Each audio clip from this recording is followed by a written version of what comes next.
Dr. Owusu Ocho. It's Dr. O for the 804. As the premier knee and hip shoulder sports surgeon in Virginia, I would like to remind you that health equals power. Sports build and uplift communities, nothing else can. The mission of sports medicine is to keep athletes of all ages and levels at the top of their game. Dr. O is located at Ortho, Virginia, Schrader Road office location. Appointments can be scheduled online at orthovirginia.com or by calling 804-939-6688. You can follow Dr. O on Instagram at Dr. O _ for the 804 and uplifting educational content about sports health. Hi everyone, I'm Coach Rick Stockel. I am co-owner of Newman & Dunn Real Estate here in Central Virginia, as well as I am a high school boys basketball coach at Monacan High School.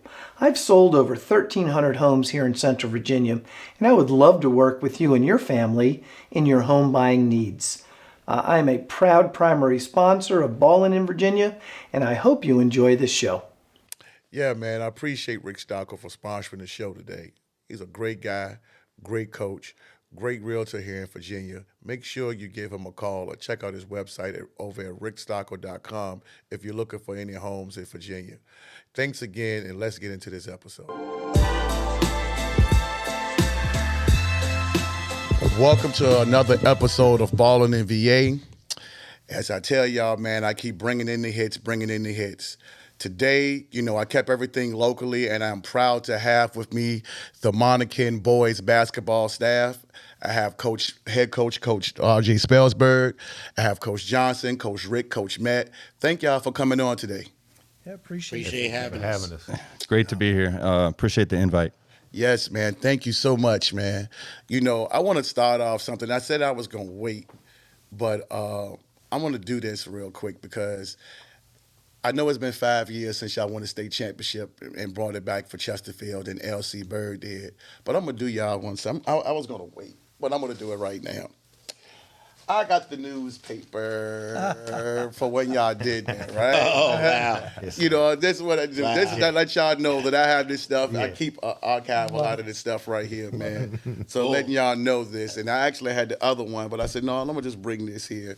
And I tell y'all, the reason why it's so near and dear to me is because, like I said, off air, this is my zone area. I know I talk about Trinity a lot. Trinity, Titan, that's my family. Also JFK, that's my high school, my alma mater personally.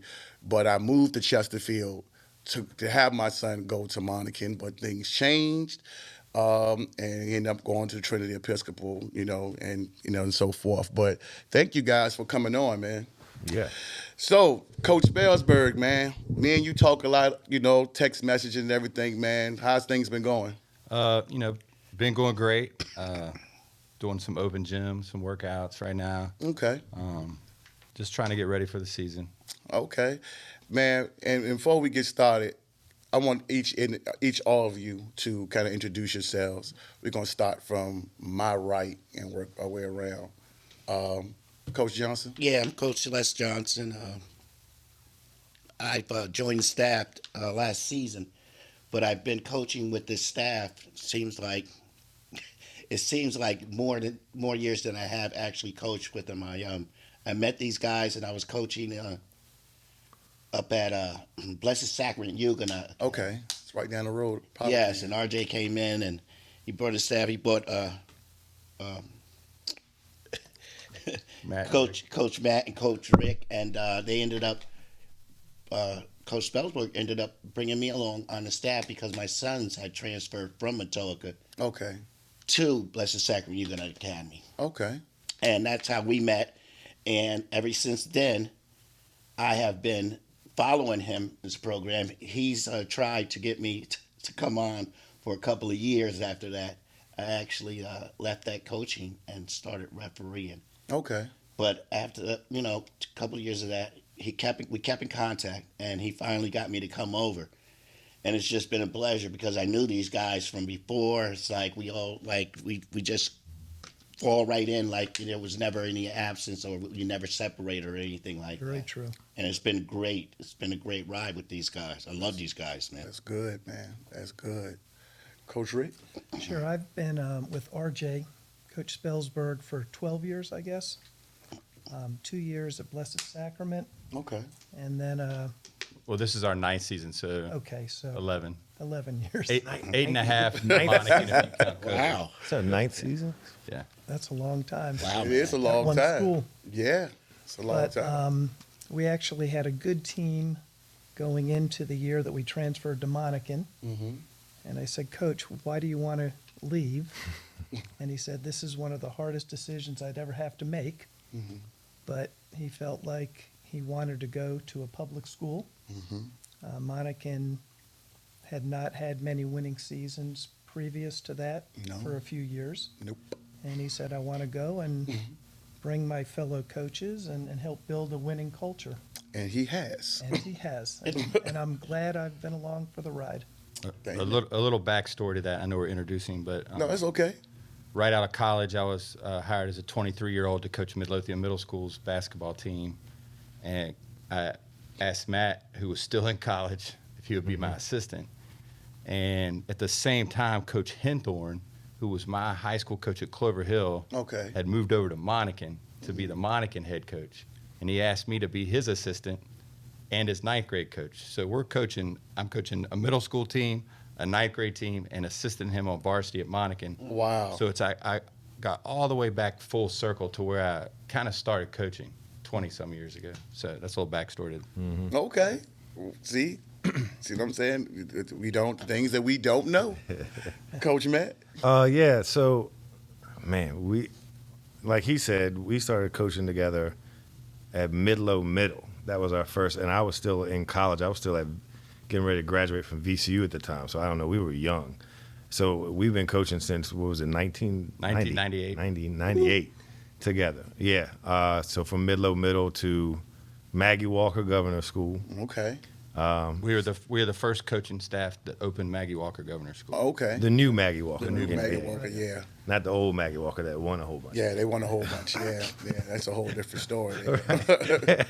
Yeah, my uncle won a couple of state championships for them in '72. Okay. Yeah, they had some good teams. Yeah, Or was it Clyde Austin? Clyde Austin. Yeah. Yeah, Keith Valentine and those guys, stuff like that. You got to go back. If I may, Rick, going back to Coach Rick was saying that when RJ, this is a good story, because when RJ was at Blessed Sacrament Huguenot, I was coaching. Now I had my own AAU organization, Each One Teach One, Okay, here in Virginia, okay. the chapter in Virginia, and I had some kids that were pretty good, and they ended up transferring to Blessed Sacrament Huguenot, and we had a team put together when he left. Are you kidding me? We had a team put together. So that year, that same year that he won the states, we played in the state quarterfinals up in Northern Virginia. Wow. And yeah, we were one game away from doing the same thing. So he technically had 2 teams that were at least played in state quarterfinals. He won one championship, and then we lost in the quarterfinals. So Wow. he had success, like, pretty much everywhere he's been. He's built good program success. Indeed. Indeed. And then we have 2 other coaches that couldn't be here today. Okay, y'all want to shout them out? Sure. You know, Coach that Phil man. Knight has been with us for a long time. And then Coach Vince Ross has been, He's been with us the whole time we've Since been the at Monacan. beginning, Yeah, the yeah. whole time we've been at so Monacan. for 9 years. Yeah. Both outstanding men, both outstanding leaders. The kids really respond to them. And I just feel like we have 6 of the best coaches for a public school or any school. Well, Absolutely.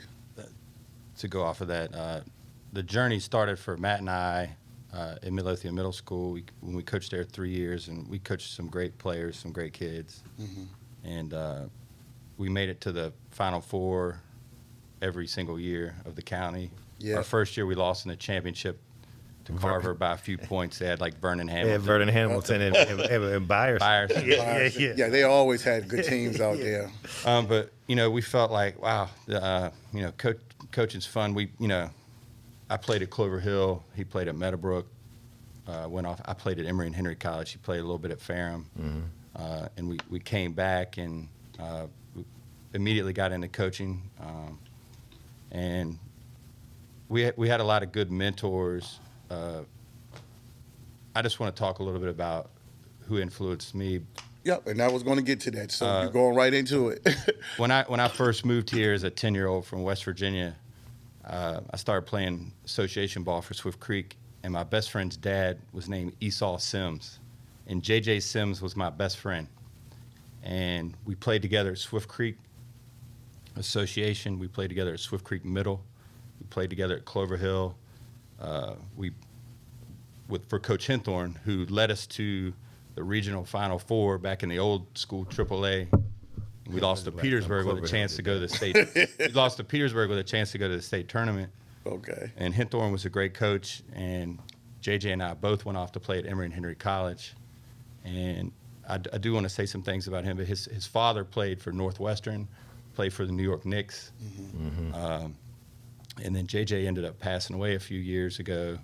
We dedicated one of our seasons after we won the state championship and had an opportunity, and we to play well, made it back to the state tournament for him.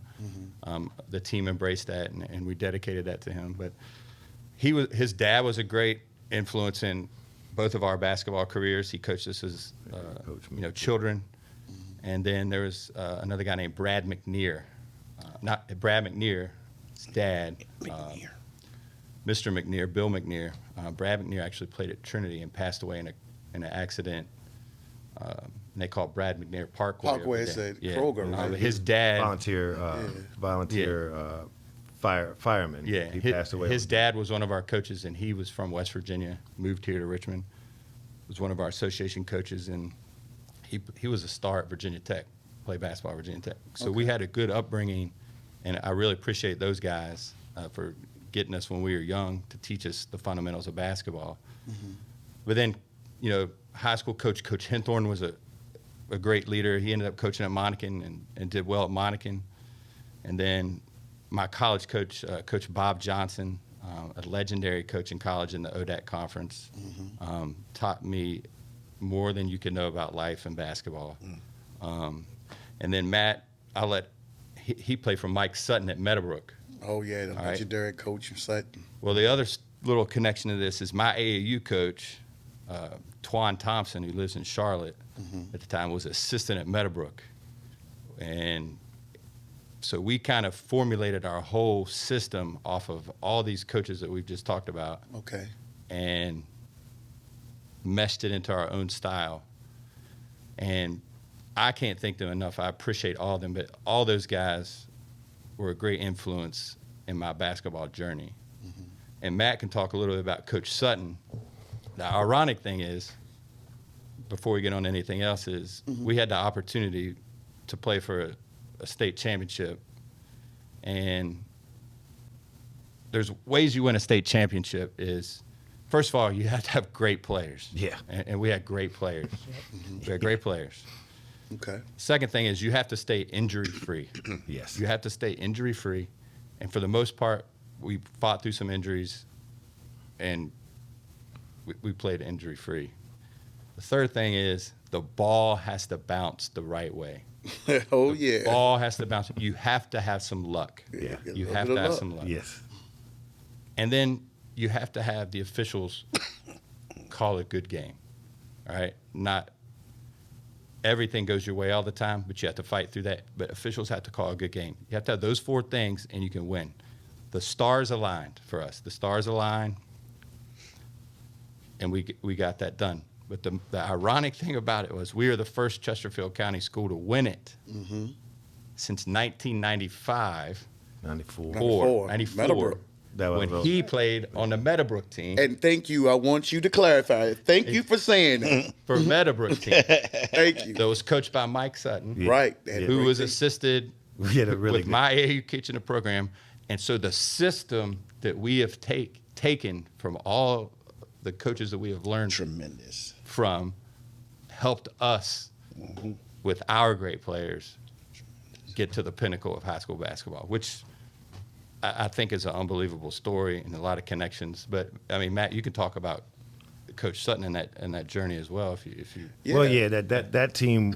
Well, we were number 22 in the nation, USA Today. So it was a really good team. And it was the year after Iverson had won. And can I tell you something about that? Mm-hmm. And you just said stars align. Now, you know that 94 team, Iverson was going to come back. We know. Right. Right. So a lot of people don't know that. Yeah. They don't know that. Yeah. Iverson and Rutland was coming back. So I'm going to let you go into that. But I had to do it for my viewers because I had somebody to talk about that. And I was like, Well, I'll speak on that because I've watched, because you can watch all of the old Bethel games on YouTube. Yep. There's they had a, which we don't have in Richmond. I wish we had, but they had a TV station that does all of their games, and and they have announcers and everything. Like I wish the Richmond area had something, but I went back and watched. I'm not saying we would have beat them because we all know Allen Iverson. Speak your mind. Bubba Chuck is maybe the best player to ever come out of the state, and maybe in both sports. And we can't forget Tony Rutland either. Correct. Tony Rutland was a problem, and but I did watch them play Hopewell that year. I watched the film of it. I was at the game. And it was at the Ash Center. And, Meadowbrook, we play Hopewell. That's a district opponent. Right. And what's his name? Pelham. James Pelham. Pelham had a great game that game. But Hopewell played them close. Like, Hopewell took them down to the wire. Mm-hmm. And that was interesting to me because I was like, oh, wow, like, okay, well, and our team. Our team beat Hopewell the next year. Granted, Pelham wasn't playing. But our team beat Hopewell that next year. And the one thing that Bethel team didn't have was size. And the one thing that we had 6'6", 6'6", 6'6", 6'8", 6'5". Right. Like Coach Sutton put together a hell of a team. I'm not going to lie. No, you can name some of those guys. Let me shout those guys out. So Jamal Branch was our point guard, and Jamal Branch was a dog. Shout out to Jamal. He follows the show. Good. Okay. Yeah, I follow the show too. So thank you, man. So shout out to Jamal, Molly Mall. Yeah. So Jamal was a dog, and I would not have been the basketball player I turned out to be if I had not gone to Meadowbrook and played with Jamal, because he made me tougher mentally. Just my game. And then we had Royal Jones, who was the 2 guard, and Royal Jones was a dead eye shooter. I wouldn't have been the shooter I was without playing with Royal, because I had to shoot against Royal in practice. And then Rodney Coleman, T.J. Armstrong, and Chandler Evans. And then Naeem Fogel was coming off the bench. And so Naeem, we had 6'8" Naeem coming off the bench. Wow. And we had Steve Peters also, who was like a high jumper and a tight end. He was about 6'5". He was coming off the bench. I was probably like 9th in the rotation. I wasn't like an integral part of that team, but like I was on the team. But yeah, like it was a really good team, and Coach Sutton, I just learned a lot from Coach Sutton. And I only was with him that 1 year because he got the job with Tubby Smith and left. Okay. Sure did. He left and then eventually won a national championship. And that's the other thing. Like our system is meshed from all these coaches, and Tubby Smith's another one that runs the same kind of stuff that Mike Sutton runs. Yep. And they won a national championship at Kentucky with it. Yep. Yeah. So that team, that 94 team, I'm not saying we would have beat that Bethel team, but I'm saying it would have been closer than what people would have expected. And we wouldn't have been scared. We had some guys that were not intimidated by anyone or any team, and that was due to Coach Sutton as well, because Coach Sutton practices weren't necessarily easy, and Coach Sutton would get on you. Like it was not easy to play for him, but then after the fact you realize and then I'll go into I've also played at Ferrum, and I played for Coach Pullen. Was probably I love playing for Coach Pullen, and our grad assistant that year was Coach Kevin Keats, who's now the coach at NC State. Yeah, and so played for some great coaches. Coach Pullen's a great coach, and so we've just been blessed to, like he said, and I played for Esau Sims, like he said, and Esau, I played for him as a kid. So you learn when you're playing for a guy that played high-level Division I and played for the NBA briefly, you're going to learn a lot, Right. And we were blessed to be able to play for guys like that. And so we've just taken all of that and put it into what we do with these boys that we coach now. Yeah.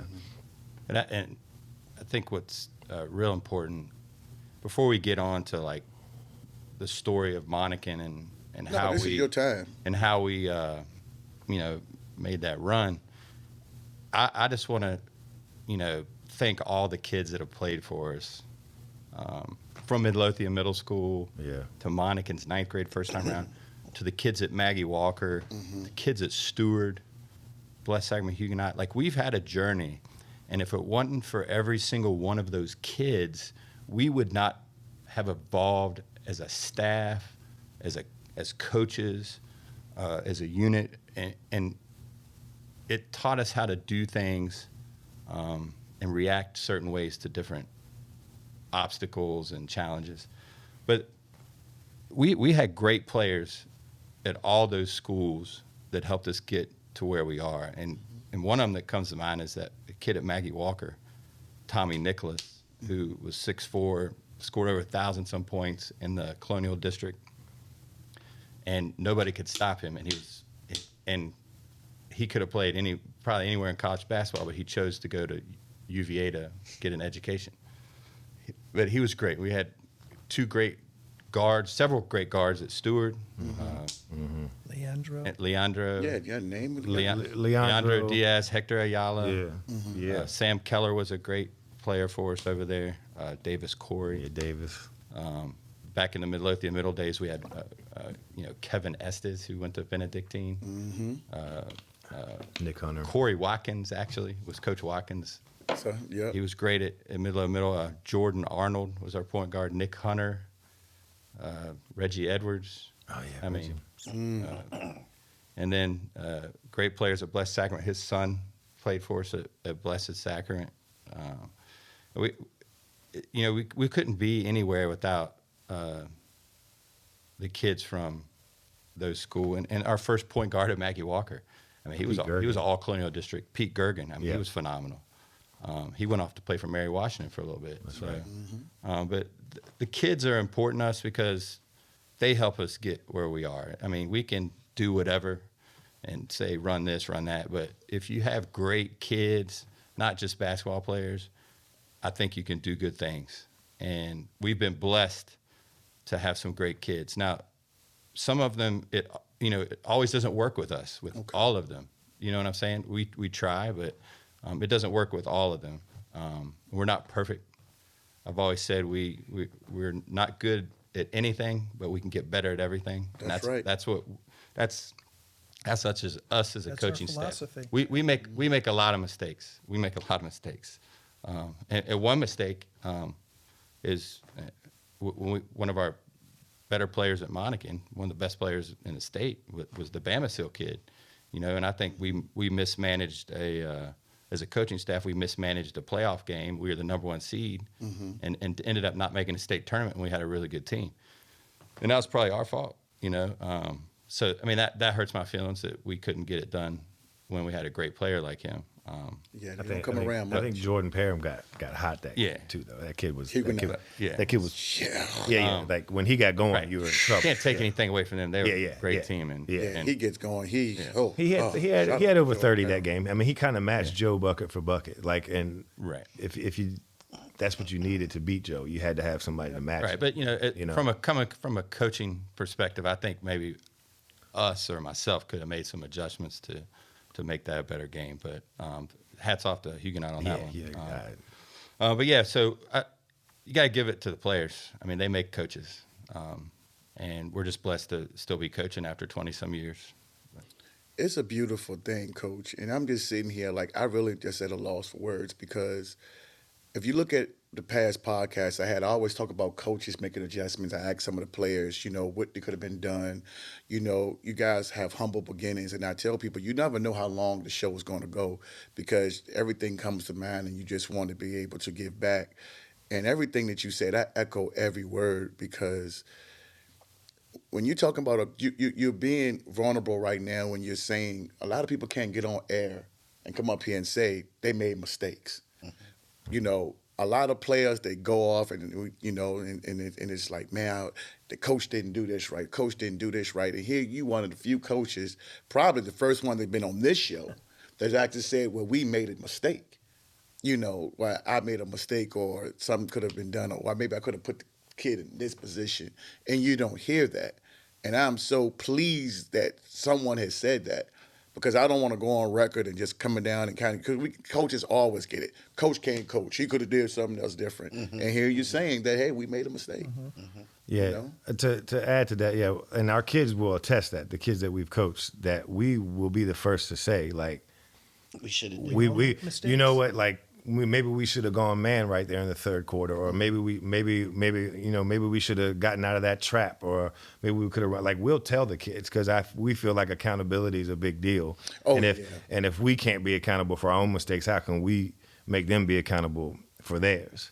And so And we're willing to admit we make mistakes, because we're not perfect. yes, there are times this kid probably should be in the game. When we go after the game and talk about it, we're like, we probably should have had that kid in the game. Yeah. Right.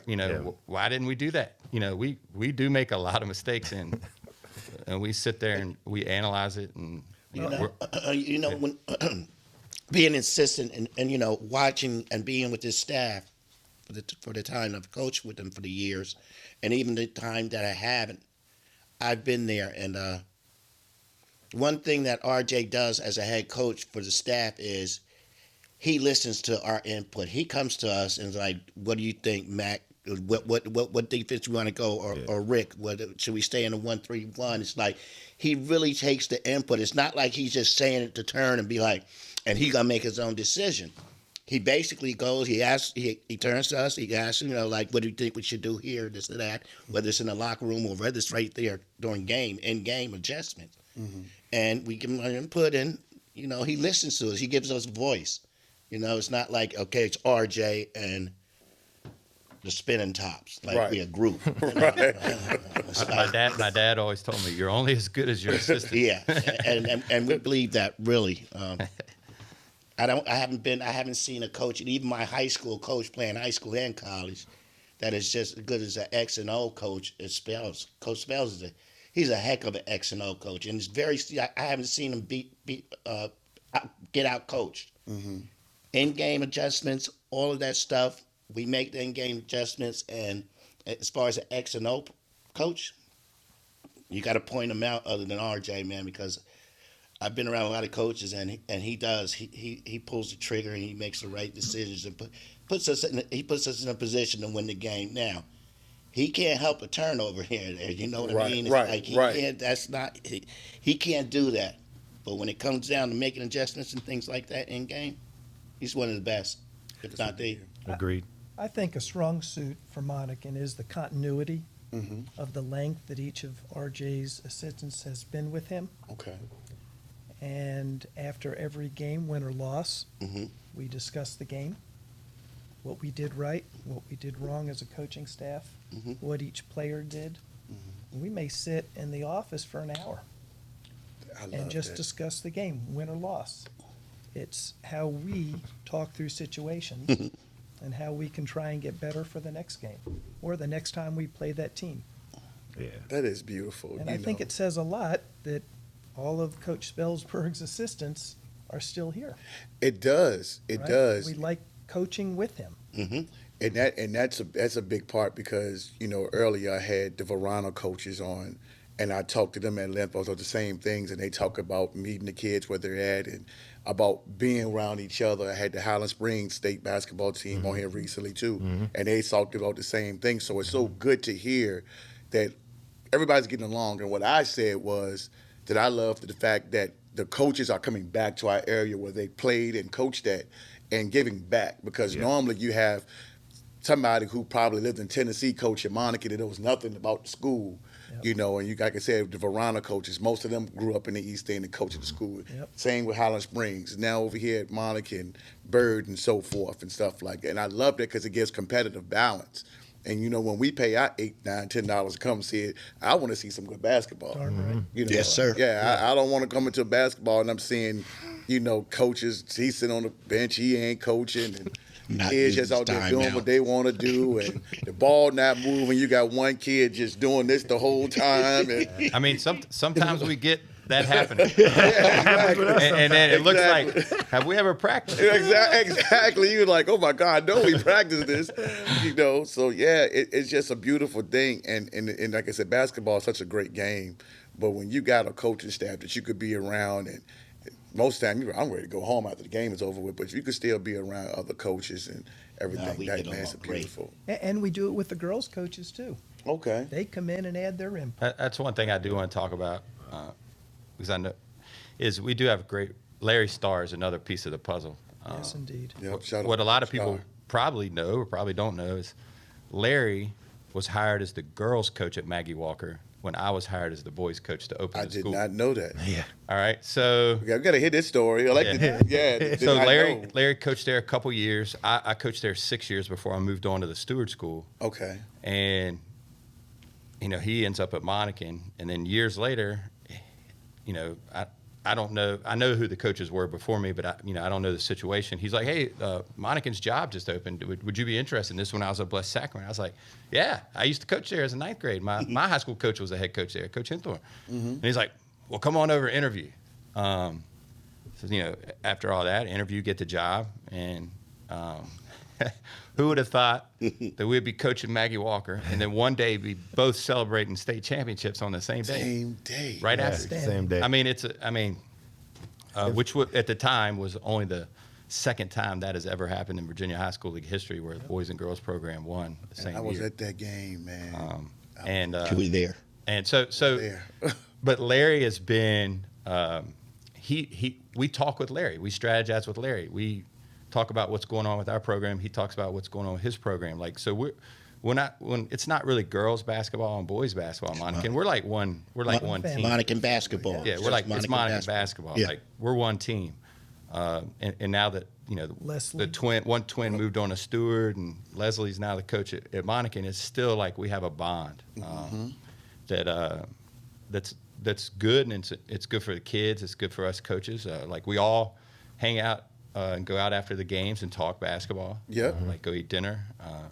They come watch summer league games. We go watch their summer league games. I mean, I think that makes it special when you can have a bond like that with the girls coaching staff, and you're not. And I love that because, and for folks that's going to be looking at this, they're telling the truth, because what did I see you at? You, Leslie, and Coach Starr. Right. I saw you at the championship. I think it was the Highland Springs. Was it Highland Springs? Played earlier that day? It was at the state championship. It was state championships, Yeah. and we saw you guys, and Tiffany and I was there, and everything. So what they're saying, people can say, go on record and air, they make themselves sound good and all of that stuff like that. But no, I've seen you guys always. I always see you out, and even I see you in Blaze Pizza and stuff like that. So trust me, man. Me living in this area, like I said, I love Chesterfield County. This is why I moved here. It's funny you mentioned Tiffany. Like, her sister Nikisha went to school with me at Clover Hill. Yep, that's what they started. And she transferred over to Monacan. To Monacan, and yeah. became a legend in herself at Monacan. So, Exactly. So when we were in the regionals at the Ash Center from that Meadowbrook team, Tiffany played. The Monacan girls played before us, and Right. Tiffany put up like 40-something points. 46 points. That's what it was. And that's why I call her 46-point Tiff. Yeah. I always say that. So we were getting ready to play Petersburg and regionals. Like, you're in the Ash Center, like behind the bleachers and stuff, but we're watching Tiffany, like killing. Like, and we were getting pumped up just watching Legend. Tiffany. Yeah. The legend. Yeah, I remember that game. See, let 46. And let me tell you something. 46 And points. She was tough. And I'm going on record as saying this too, right? Because, whether you agree, this is what I say. And this is me personally. When I think of Monacan basketball, prior to you getting there and winning, Monacan basketball in general is known for the girls. Mm-hmm. Because 94, you had Tiffany, and you come on down, and you had Jasmine Young, and then you come on down to Megan. Mm-hmm. Now, with me being, because Tiffany was the first person we saw in that trophy case over there. So me, Monacan, as I said when Jasmine Young, when that comes out next week, when y'all see that video, I said, Monacan gonna have to make some decisions. Megan was probably the biggest star that Monacan probably had in all sports. Probably. We can say that. Well, you have social media. You have social media, right. That's why. probably Well, we have most. Joe Bamaseal too. We'll Yeah, see but what he does won't. this year. Yeah, exactly. But as far as the high school accomplishment, he didn't do anything close to it. And then, No. then Tiffany was there 2 years. Jasmine was there 4 years, and then Megan was there 4 4 years. years, yeah. Joe was there 2 years. He 2 was there years. 2 years, but sat out with a knee injury. Said that injury to 1 year. Yeah. So the accomplishments. What I'm saying is, Monacan gonna have to name a floor or the gym after these 3 girls. They're gonna have to make a decision. That's just me. I've all been on said either you're gonna have to say Megan Walker Court or Tiffany Bauer Gym or something like that. You're gonna have to get it right, Monacan. I'm pushing for this. Yeah, I'm saying this. Now, on the boys' side, we just haven't got there yet. Yeah. You know, obviously we had a lot of guy players. You coached a few. But to me, the girls has been running things on that side, which you all know that. And there's no, and I don't think anybody would disagree with me. You're absolutely right. And another funny story is after our first year, we went 11-13 in our first year, That was what, 2015? which I think doubled or tripled their win. 14. Yep. 14. Well, they won yeah. 2 games a year before. Right. Yeah. So we improved it. Yes. And Yeah. That's why I ran.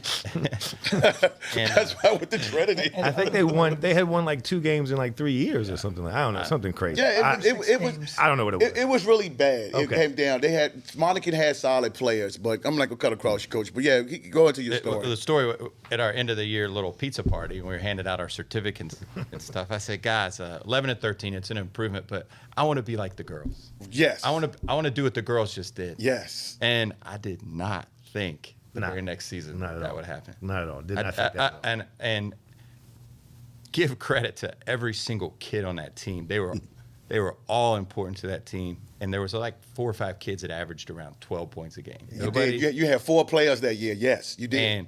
And you know, Alden Parham, great kid, great player, was state player of the year, went on to VMI, had so much success, All Southern Conference. Now he's at South Alabama. He helped lead that, but I mean, there was some great players on that team. Wallace Washington was great. Darian Peterson was great. Garrett Ogich was a great role player. Yeah, Like, he was the role- glue guy. Yes, he was. Nick Parks. Nick could Parks. shoot. Trayvon McPhail. Trayvon McPhail, who Yep. came on that year, like, Yep. and we couldn't take him out of the lineup. He was so good. Confidence was always a thing. George Ross. G. George- Ross, yeah, lockdown G. Ross, defender. Kwame. Kennard, Kwame, Kwame yeah. Asiadu. Yep. Yeah. Yep. Yeah. Kennard. Like all those guys. Yeah. Well, we should just shout out the whole team at this Yeah. point. Well, Eli. Yeah. But you know the kids want to hear their Eli, names, so yeah. y'all they watch this podcast. So we said all y'all names. I mean, but Miles, Eli, Sior, Austin, Yeah. and Ryan Hammond. That's right. Ryan Hammond. Ryan Yeah. Hammond. Herman, Yeah. Herman, yeah. Yes. Oh yeah, little Herman. Herman Yeah, Jackson, little yeah. Herman. Shout out to Herman. I tell you, Yeah. but It's a joke with me and Herman, but it's okay.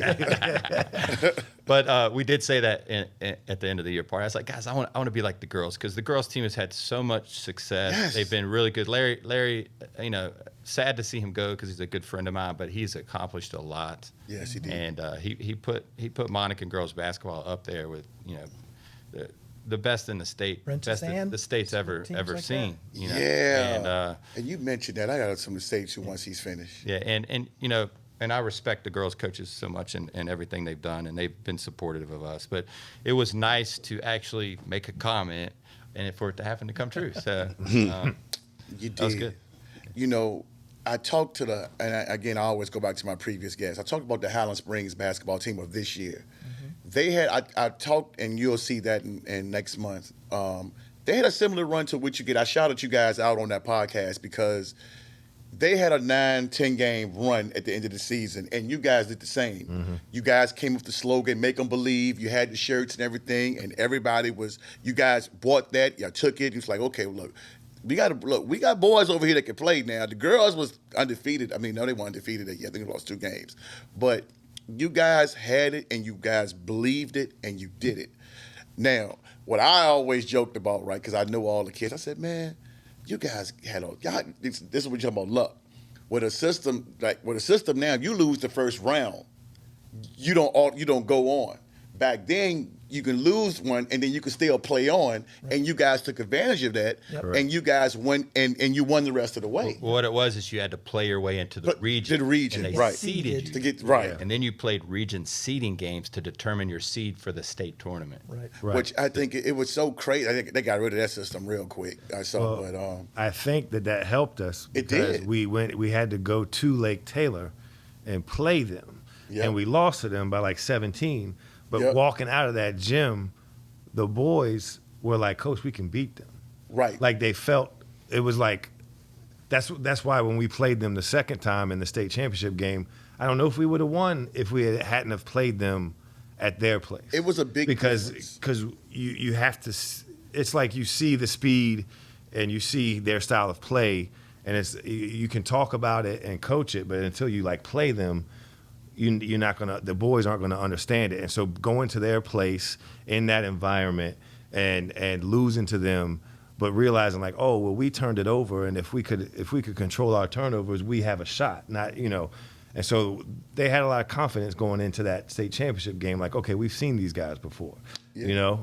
Well, let's just start from the beginning of the season. Yeah, let's do that, man. Yeah. It's 2022, but we want to give you guys y'all do, man, because I was around, so let's do this. Well, we started out the season scrimmaging, and Alden broke his wrist. I remember that. And he was out for tearing his ACL the Previous year. Yeah. Yep. And so then we started out 2-4.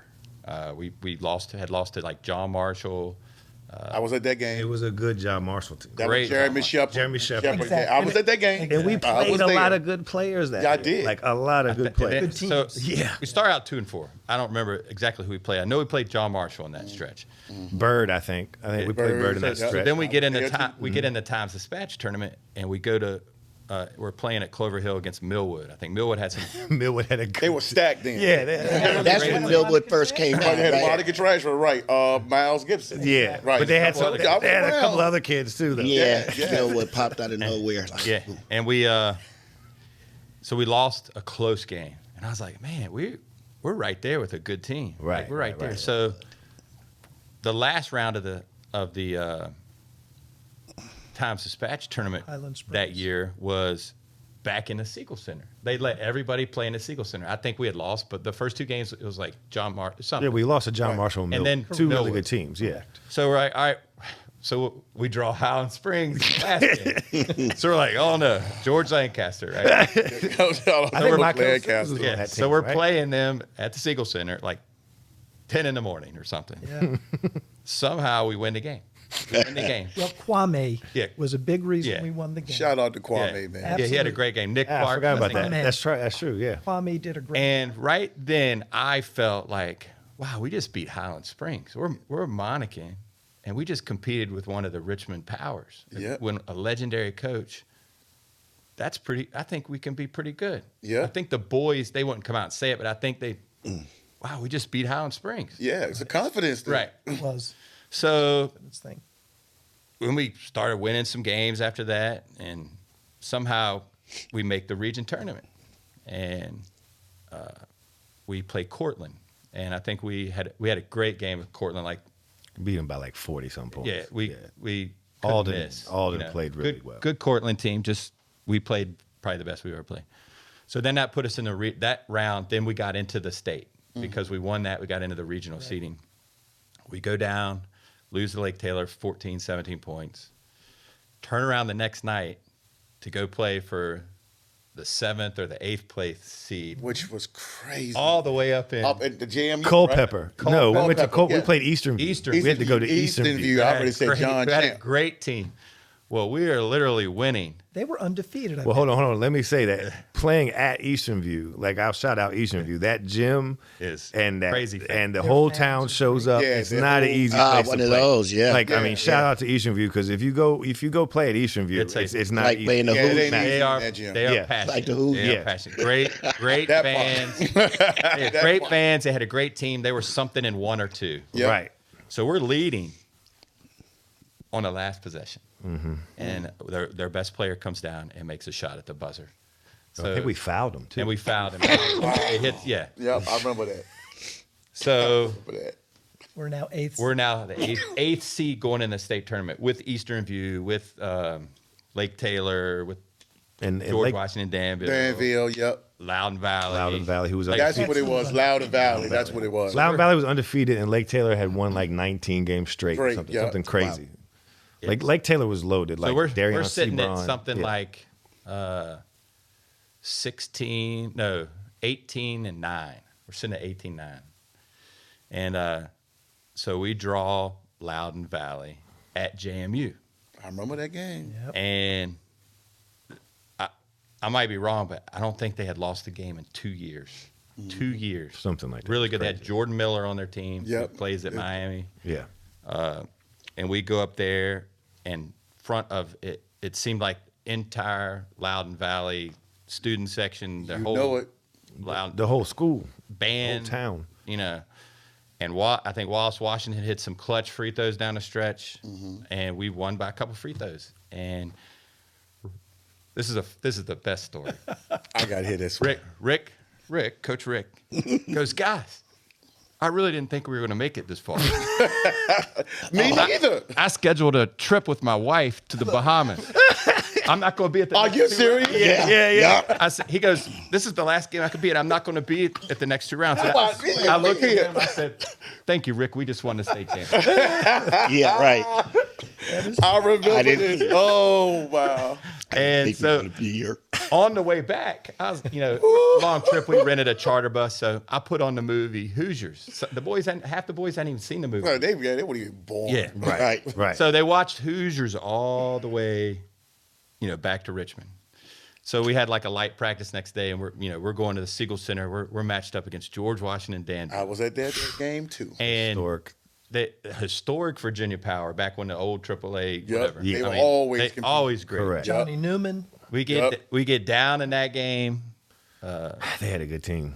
It was a back and forth. Yeah, Yeah. they had a good And team. y'all really, I guess they was one of the better teams in y'all conference. They were good. They were really good. And we get down. I think we were 17 for 17 from the free throw line. Yeah. In that game. Yeah. We didn't miss a free throw. Nope. Which tells you right there, if you make your free throws, you can compete with anybody.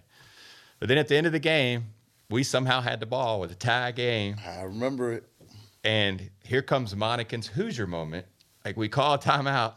Yeah. And we call a timeout. Matt and I, we're all looking at each other like, what do we do? We're like sitting here on the biggest stage of high What do school we do? basketball. And, I was like- and I swear, Wallace and a couple other guys said, Coach, just give me the ball. Let me do it. And Let me do it. Matt or somebody said, all right, Trayvon, set a screen. Yeah. Set this, run the one play. And I was like, all right, sounds good. And they didn't even set a screen. Wallace was No, just like, Wallace just didn't wait on the Oh, I already know. He tunnel vision. Wallace yeah. gonna shoot the ball. Wallace was just like, clear That out. ball, Yeah. that ball went on the front of that rim and just went right over. That was one of the best feelings I think I've ever There's a experienced. shot with that kids. Wallace did not like. Yeah, and to win that game was our Hoosier moment. Like, they just watched it on the bus. I mean, I was like, wow. I said, they beat this team? I was like, I know. what in the world? Yeah. And And I remember that game because they in the first half, I think Nick and Trayvon and even Alden got good looks from three, and they missed badly. Like, it was like they hit the side of the backboard or airballed or whatever. But I remember we went in halftime and we were like, hey, look, like, keep shooting those. Like, you're getting good looks. Like, they're going to fall. And I remember, like, Nick made a couple of key threes, I think. Yeah. I can't remember because I haven't watched the game recently, but I feel like it was in the third quarter. It might have been in the fourth, but it was on our bench side. And I remember, like, that, but that's the thing. That's another thing that RJ and I try to do is we try not to kill kids' confidence. Like, we want kids to feel like they can shoot the ball. We don't tell kids don't shoot. Right. Because we had coaches do that to us in the past, and it makes you kind of shut down. And so, yeah, I remember that game, but, like, I'll let him finish talking about the state title game. and, Yeah. And so then we're like, oh, we got to play Lake Taylor one. yeah. All right, so we just lost to him last week. And who was on that team too? Tell them Yeah, who was that on team Lake was Taylor stacked. team. Yeah. Go ahead. You remember had the name. Joe Bryant Jr., who's And MEAC Player of the Year, right? Off the Darion stage. Sebron, who's in the NBA. Yeah, He's at a right. camp at least. Yeah. Yeah, You had State. I think it was a kid, Travion Smith, was on that team. He was a senior then, and he went D2 somewhere. They had another kid. I don't remember the kids. I don't remember some of their names. It was number 22, I remember. They were and he was a big kid, but he could put it on the floor. He could shoot the three. But we forgot. We skipped a part. Like, there was another turning point in the season. Heritage.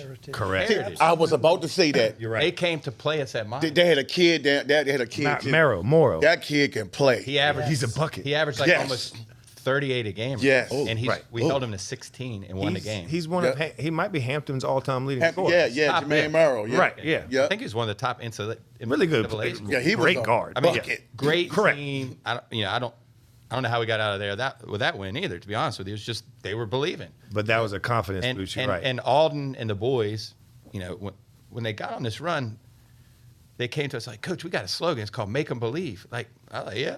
What do you mean make 'em believe? It's like, well, nobody thinks we're good. Nobody That's thinks true. we're good. And I said, that true. sounds great to me. Let's roll with it. That's So true. we got shirts, put on the back, I think I got. that just Yeah, I got it. yeah, he's got it on now. But Wow. that just Yeah. that propelled that. I mean, they were believing. They were believing in something.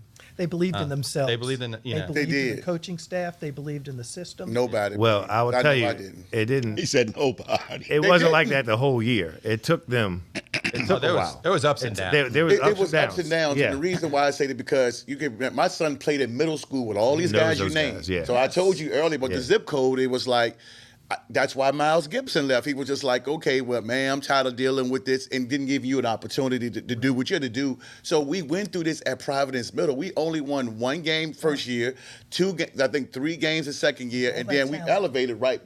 But that's the mentality that we was bringing into Monacan. I was like, I don't want to deal with that. Yeah. Because we had the 2 coaches. Yeah. So I'm sorry to go through that, but I remember that's why I was like, man, they ain't gonna win because it was just the attitude. Yeah. But as I will always go back to the Trinity headmaster always tell me, maturity in boys are much later than girls. No doubt. So Absolutely. that's what happened. So I didn't mean to go through that. I just you- want to add that. No, you good. Got to add some suspense to it. Yeah. No, I mean- yeah.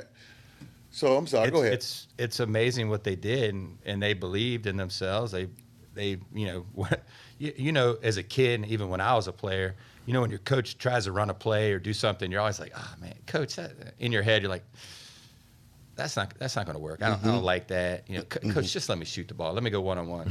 I mean, I'm sure kids are like that, but they eventually were like, all right, we're going to do this, and we're going to run some of this stuff. Yeah. And they started working as a team. Like I said, we had 3 or 4 guys average 12 points a game, and it propelled them. And Wait, did we shout out Darian? Darian Yeah, Peterson. I can Yeah, talk Okay, about I was gonna say, Yeah, yeah, he we did. didn't shout out And Darian. Darian, all right. Yeah.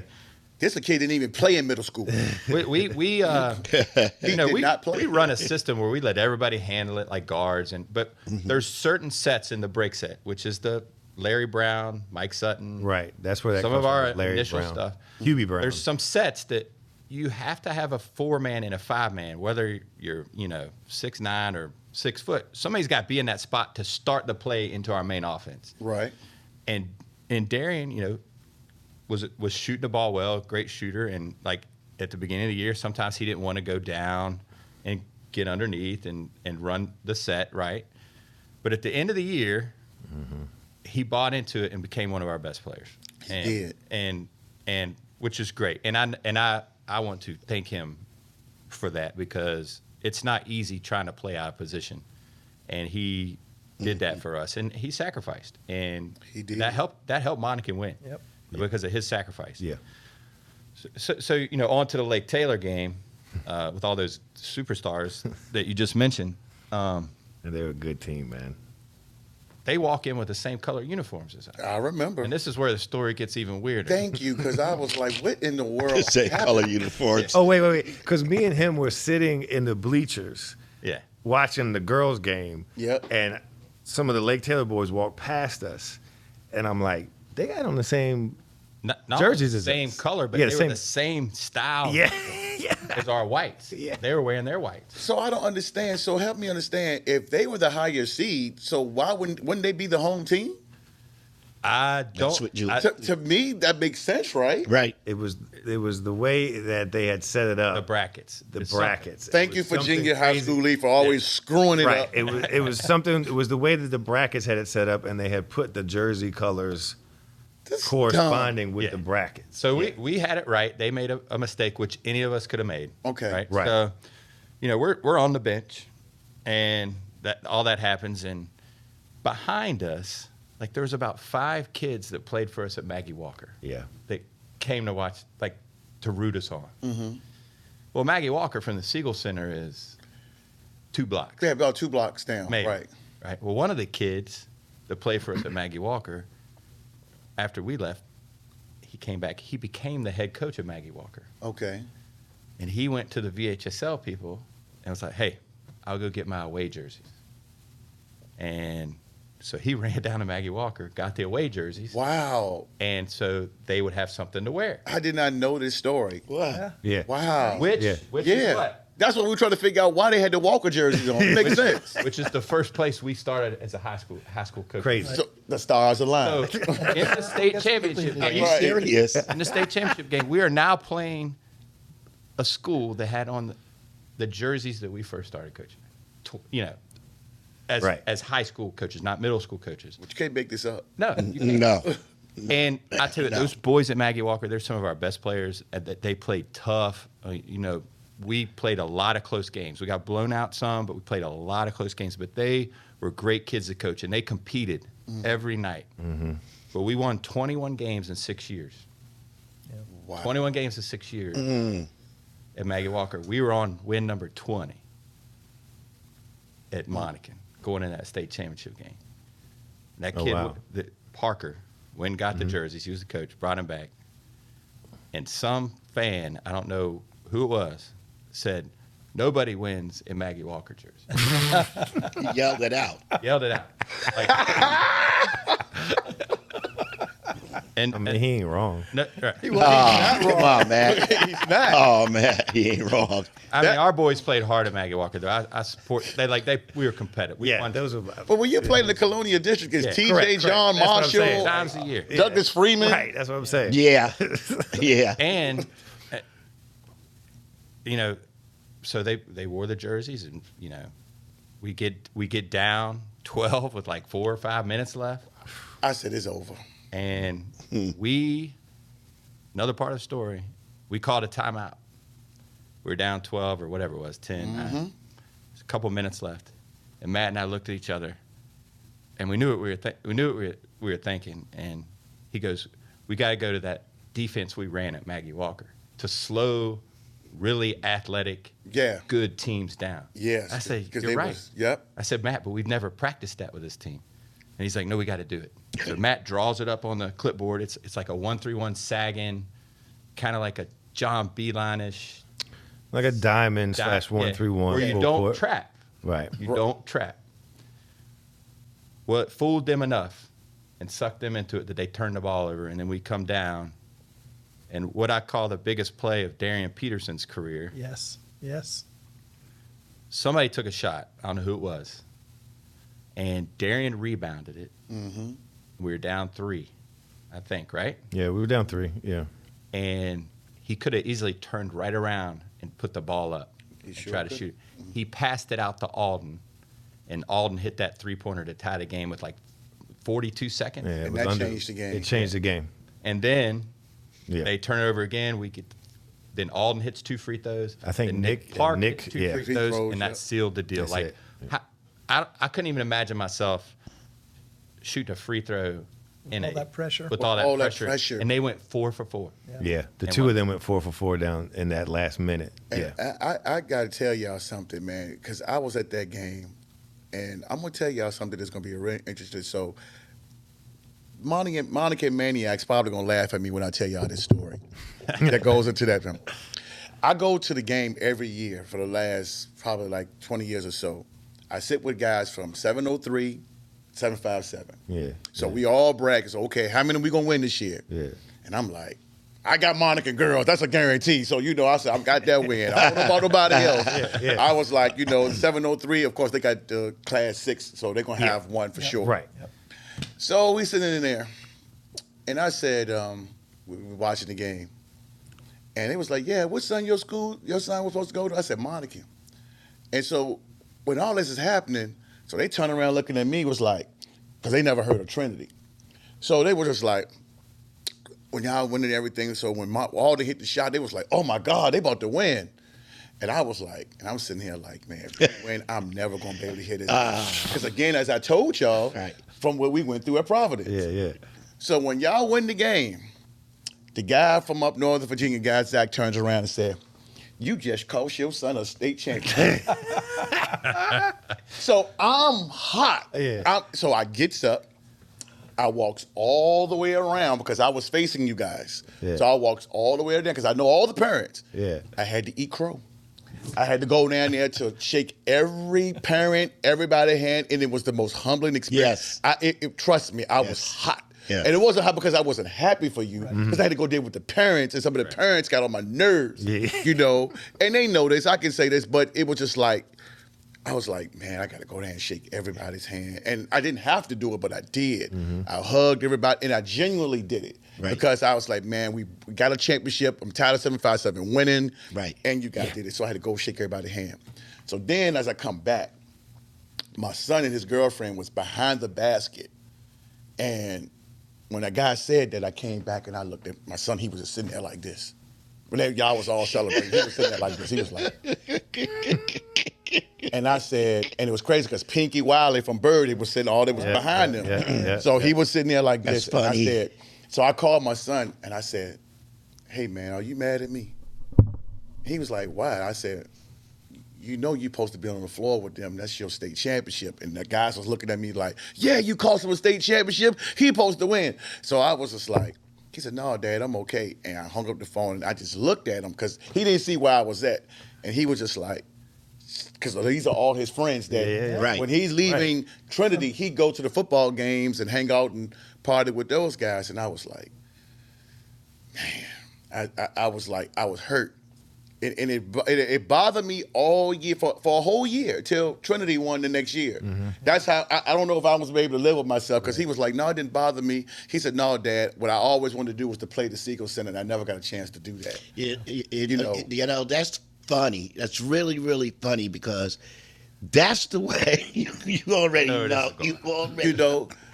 With Mason, I felt the same way when these guys won it, even though we achieved, but they won it, and I was like, Mason was supposed to be at Monacan. My son was supposed to be at Monacan, but my wife would not allow me to pull him out. And see how that goes? And it's crazy, man, because I was so happy for them, because I wanted us to win a championship of some sort. But the parents is the ones that I didn't like. So it just me for the kids. They walked around and they came around afterwards. So they came up. The coaches wasn't there, so it was Kwame. I think Kwame was leading it. Kwame and Ryan. All of them went around. They went around. So they came around. So I got up and I went and hugged all of them and I talked to them. I was just like, man. And I know they looked at me, was like, all y'all went to these other private schools and everything like that. And I felt so happy for them, because they didn't say it. And I don't know if they felt this way, but I always joke with them. I said, man, you guys got lucky. Wallace hit the shot. You know what I'm saying? Y'all played y'all way to a tournament. I said, the stars aligned. I was like, man, it was just so perfect that y'all won. And then on the same day, the girls had just won earlier that day. I was just like, man, so... I had to deal with that for a whole year. And again, and I'm not saying it like I'm being disingenuous. It's just that, man, I was just like, man, I done cost my son a state championship. I want to have a ring, man. But show y'all rings, baby. I got y'all rings. I didn't wear mine, man. You know, they won it, man. They won it fair and square. And I just wanted, and it bothered me. It really, really bothered me, because I was at majority of your games that year.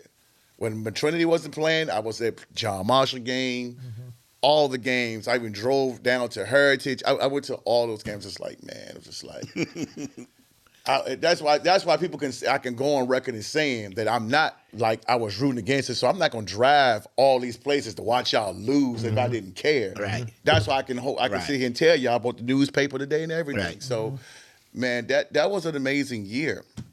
Yeah, it was great. And a little more backstory to it is those kids, they just wanted to win.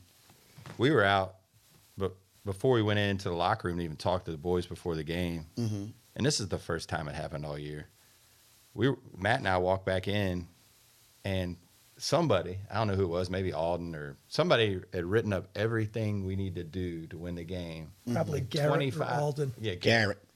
One of those two guys, probably. What they need to do to win the game. It was all written out. Like, our pregame speech was like, you guys know what to do. Like, right. it was all, they're great. It was all on them. I think Lake Taylor too was overconfident too. They wanted to that game overconfident. After you said y'all just lost to them. We had just lost like 17, right? 2 weeks before, or it was 2 weeks before. Yeah, it was within the 2 weeks. And their coach is a great guy, and he's since retired.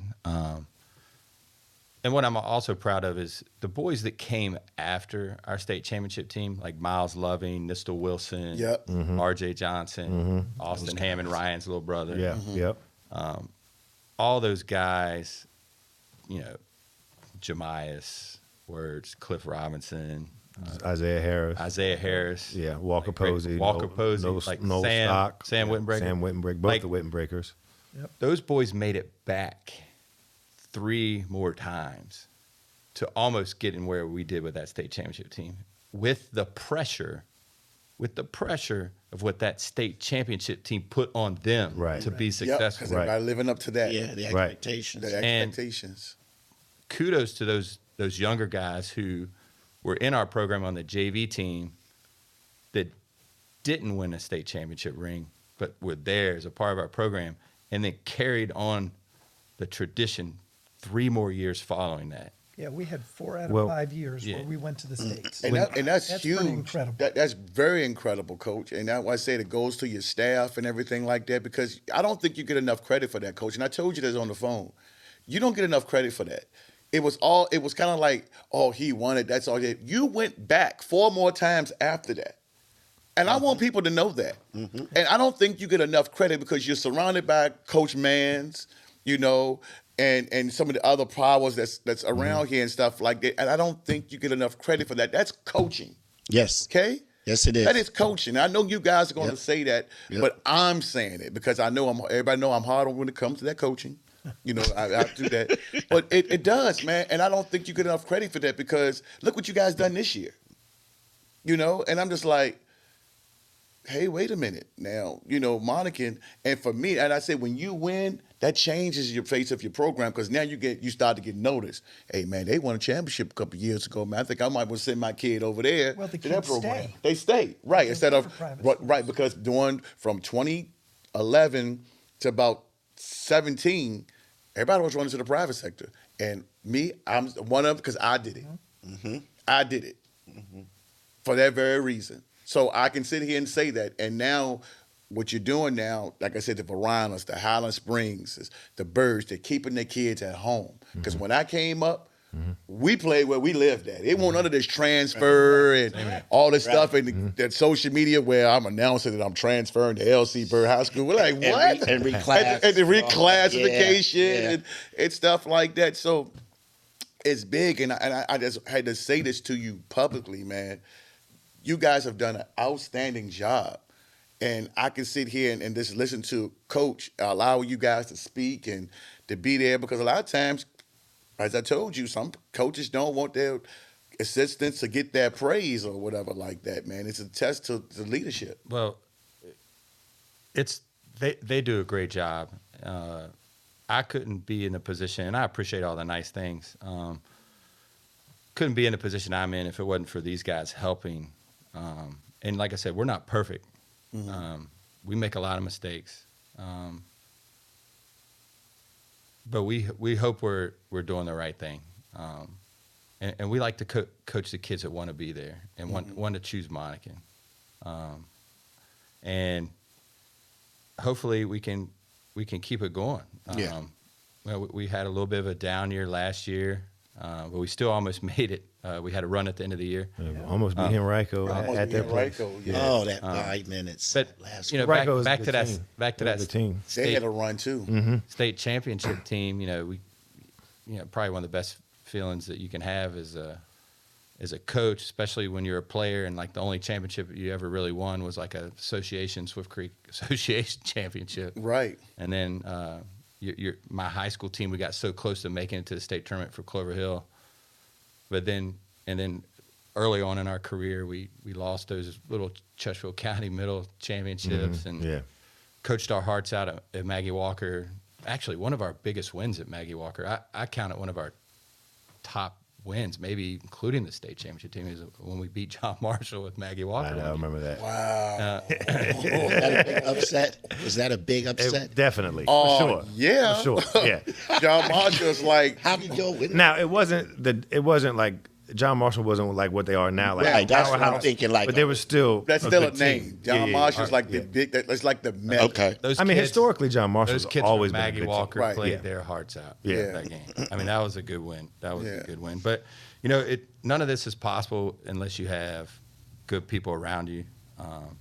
And you know, Coach Parsons, the athletic director, supported us. Coach, the principal Broyles. Yep. Coach Starr, like we've had a lot of good support through even some mistakes that we've made, and so you can't do anything unless you get the support from people that are around you, and we're just blessed to have that, and it was an unbelievable experience, and you know, I really don't know how to put it in words. To do it on the same day as the girls team.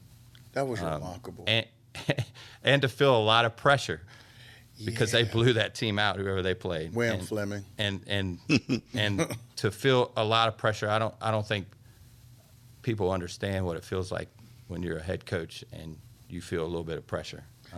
Yeah. And you want your boys to do well, and you feel like when it goes wrong, it's your fault all the time. And I'm just glad that we were blessed to go the right way that day, and you know, that's something that you may or may not happen ever again, and for me or those boys, but it's something Monacan can cherish forever, and those kids can cherish forever, and their families, and the whole Monacan community.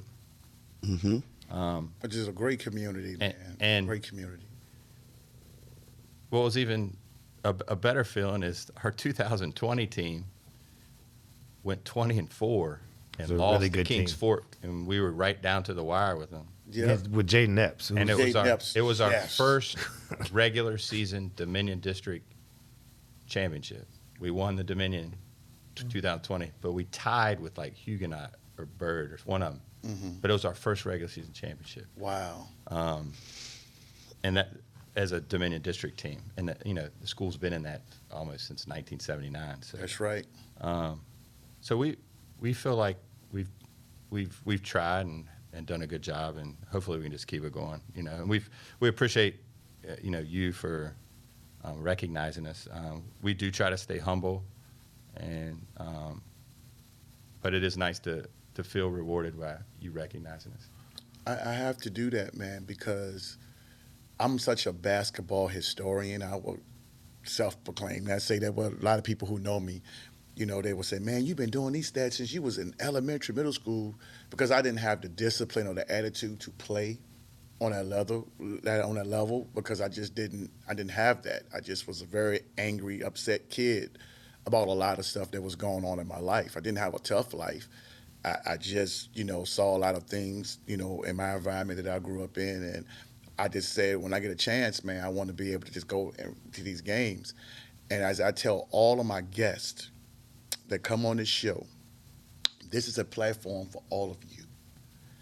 For me paying my $10, my $6, my $7, whatever it is that I paid, when I went to these games, and especially your state championship run that year, I got an enjoyment and a sense of pride. I was happy that when I walked out of that game, I felt like I got my money's worth. Whether you won or lost. Even when you guys lost to John Marshall, when Jeremy Shepard was putting on a show. Hey, he put on the show that second half. But I left, right, but I left there like I got my money earned. Because again, I just said, man, you know what?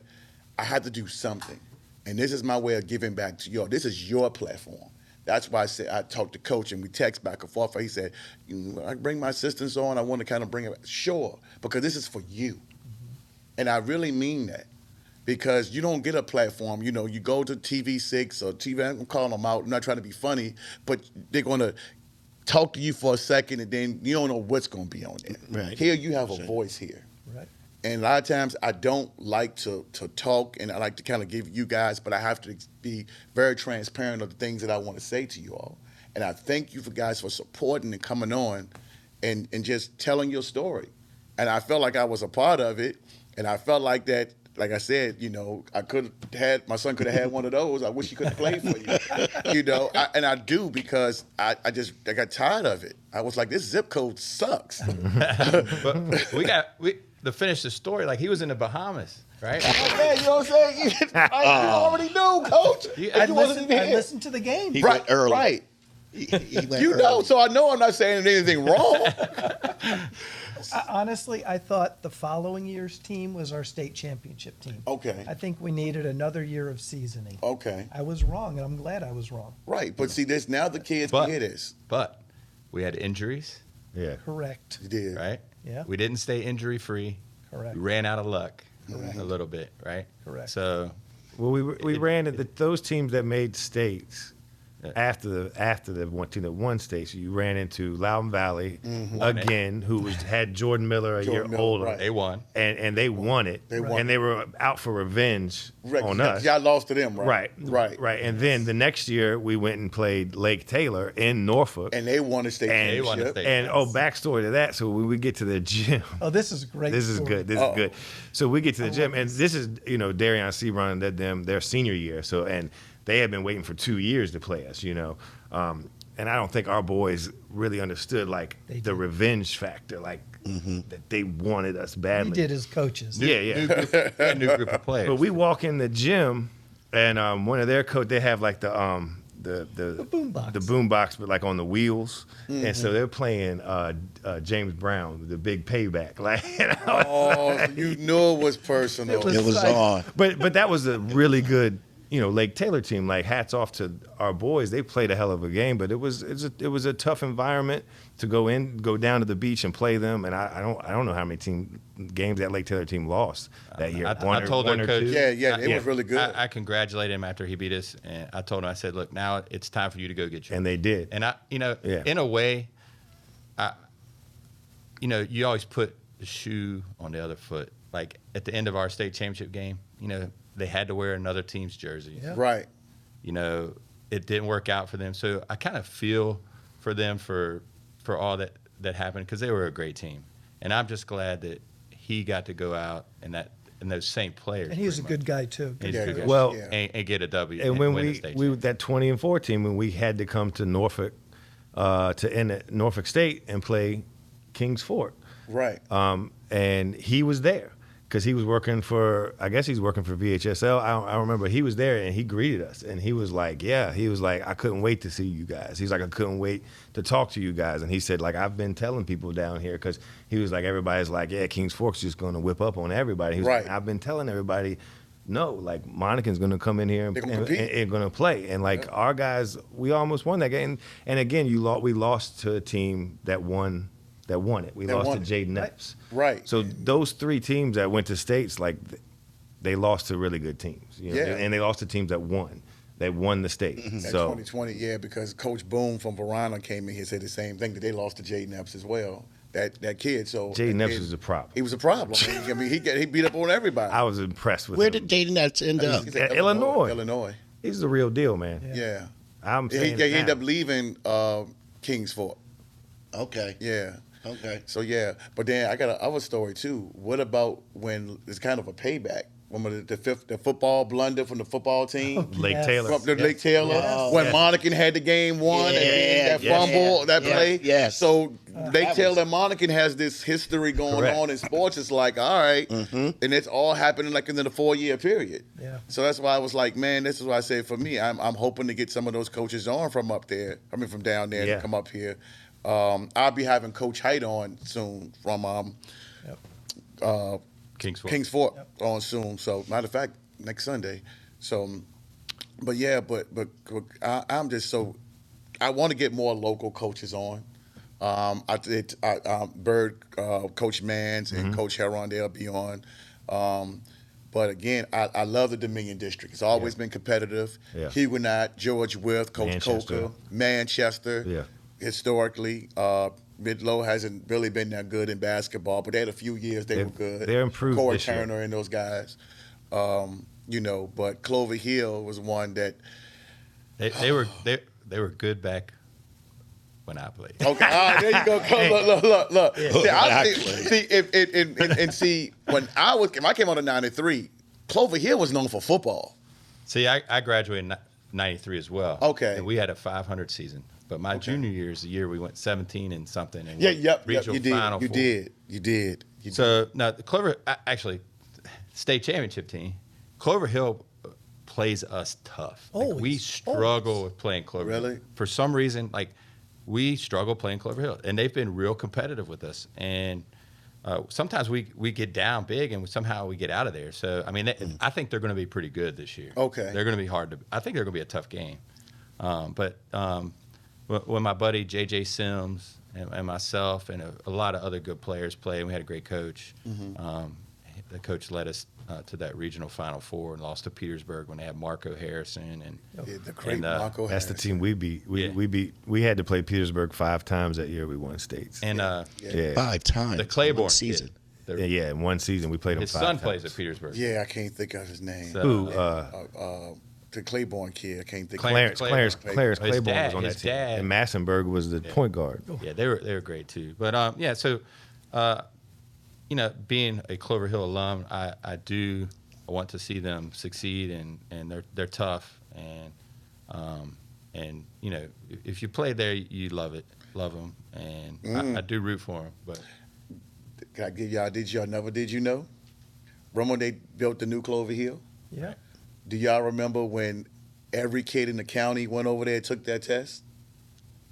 When they had a test to get in, because I guess it's the math. right, Oh, that's Center. right. Math and science, I think. You want to know some notable names that was there to take it? It was probably 300 kids. I think it was only 75, 80 slots you can get in. Megan Walker was there that day too. Right. Jaden Morris. Yeah. Everybody was over there trying to get in over there because it was crazy because the varsity basketball coach came to recruit my son in the 8th grade. Well, he came to a game to watch him. I can say recruit. Yeah. That's wrong to say. He came to watch my son to play. Yeah. So I don't want to say recruit. Right, Correct right. that. Yeah, yeah. Because Yeah, right. that would be very Yeah. wrong because we did not try to recruit. So let me go on record. Yeah. I don't even know his name. So let's just go they say. But he came to watch a game, an AAU game, and he saw my son over there. And so I was like, man, with the new school, I said, I'm gonna go over there. I didn't want to go to Monacan. I came to move to this area to go to Monacan, but I was so mad because of just Monacan's of what happened in middle school. right. And I was just like, man, I'm not going over there with that mess. But yeah, it was a lot of kids, like all the kids from Chesterfield, Bird, and Monacan, boys and girls was going to try to get in Clover. Brand new gym, brand new school. gym. The school is beautiful. Yeah. And the line was all the way down from where the school is all the way back down to Genital and Hall. Jeez. That's where the line, on the left side, everybody was coming to pick up their school. And for me, I live off of Lux Lane, so I could come the back way. And I took the other way so I could come and pick up your kid that day. And of course, my son failed the test, didn't get in. And then he goes to Trinity and passed the test. And I said, well, which one was harder? He said the one at Clover Hill was much harder to get in the Trinity test. So then I saw, but then when Megan and all them failed, I was like, okay. Now, whether they was going to go there or not, I don't know if they would have passed. But that's just something that people don't know because we was there trying to get in that brand new, beautiful school. I'm telling you, though, it doesn't matter who you play in the Dominion District. I mean, it's tough. Always been tough. I mean, It's always tough. Like yeah. that state championship team, we went to James River. I think they were Yep, James River as well. 2-18, and we literally won on a free throw with like 3 seconds left. Wow. That's true. I mean, Yep. it's hard. So you don't know. I mean, any given night, anybody can beat you. And Bird's strong every year. Yeah, Bird's and so, always strong. yeah. Class of the Correct. And like Bird is always a good game, I feel like, because they're usually one of the better teams in the state most of the time. So like when we play them, we can kind of get a feel of like where we stand. And that's kind of how you look at it. Right, Like, okay, yeah. well, it's a litmus test kind of, You always measure yourself against that school. Oh, so I got to tell, because Les was confused how we played Petersburg 5 times. He 5 was times looking in at one me. season. Yeah, so we played them twice regular season because it's a district. Okay. And then we played them in the district championship. Then we played them in a regional final. And then we played them in the state semis. Yeah, we played them 5. We won 4 out of the 5. Yeah. That you know how hard it is to beat a team twice Believe during me. the season. Yeah. You go to 3 times, but you're so close. You've seen everything. You know everything they're running. It's like No, yeah. Well, when that's tough. when they went I think they beat Churchland. I think they went down and upset Churchland and we found out we were having to play them in the state semis. You know, a lot of us. Were the games close? I don't want to say they were close. We were really confident in it. This was a really confident team. Okay. We were a very confident team. Like, we were 28-2. We didn't think anybody could beat us. I'm not going to lie to you. So, like, I don't know. I don't want to say that we were just like, oh, Petersburg again, because we were pretty confident. Like, I think the 2 losses probably helped us because we were 18-0 at one point. And y'all was really good. Yeah, and then y'all beat the John Marshall team on the way there too. We beat John Marshall with Smyree. Smyree. And who else? Well, that was the team. John Marshall had just lost to Iverson and them the year before. But Smyree was in class of '94. Yeah. So he came Sherrod back. had left. Sherrod had left. Yeah. I still think it's the coolest thing that you won a state championship in '94. Yeah. And then you're on the staff at Monacan when we win it in 2016, and those are the only 2 Chesterfield County schools that win a boys. At the time, yeah. At the time. And then Bird made their great run year. the very next year. Bird had that really good team. So there's Bird had a one too. Yeah. Yeah, because you got to think about it. Bird had in 2011 when they lost to Dorian Finney-Smith. That's right. And they had Robert Johnson. Then they lost in 2015 against the Potomac. Right. Yeah. Then you guys won, and then they went back and won. So Troy Mans had a run. For sure. But you closed. Yeah, and 3 schools in Chesterfield County. Right. Bird, Monacan, and Meadowbrook. Out of all those years. I mean, but special that you've been on 2 of them. And that's it's crazy cool. with all the great teams, you think about it. And I remember, I told you, when you was on that team, Chandler Evans, I remember when he first moved here from Mississippi. Yeah. I tell you a story. We was playing at Iron Bridge Park. Yeah. And I'm kidding again, we lived in North Side, so I'm zone John Marshall. Right. So we come all the way out here we say, hey, if we can't play them, we're gonna come out here. Uh-huh. We seen this kid, like, I can't think of, it's like a movie.